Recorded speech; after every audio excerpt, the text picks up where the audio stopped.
Chairman Pakistan Peoples Party Bilawal Bhutto نے جلسے سے خطاب کرتے ہوئے کہا، ہم الیکشن اس لیے لڑ رہے ہیں کہ عوام مشکل میں ہے۔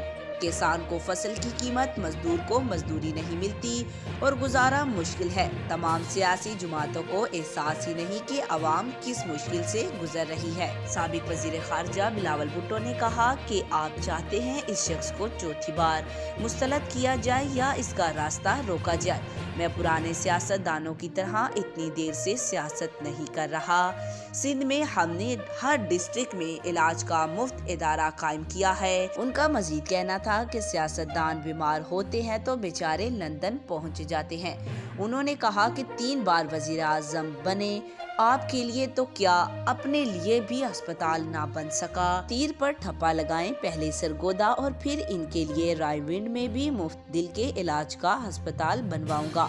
ان کا کہنا تھا کہ آپ نے مشرف اور بانی پی ٹی آئی کا دور بھی دیکھا ہے کہ آپ یہ چاہتے ہیں ایک سیاستدان آئے تو دوسروں کی خواتین کو جیلوں میں ڈالے۔ نفرت اور انتقام کی سیاست ذاتی دشمنیوں میں تبدیل ہو چکی ہے۔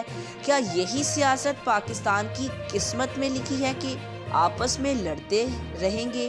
یہ پاگل پن کا ثبوت ہے کہ آپ بار بار وہی چیز کرتے رہیں اور امید کریں نتیجہ مختلف ہو۔ بلاول بھٹو زرداری نے کہا، آپ وزیر اعظم بنائیں گے تو میں بے نظیر بھٹو کی طرح حکومت چلاؤں گا۔ میرے لیے حرام ہوگا کہ کوئی کارکن سیاسی قیدی رہے۔ میں یہ کام نہیں کر سکتا کہ مخالف کی بہنوں اور بیٹیوں کو جیلوں میں ڈالوں۔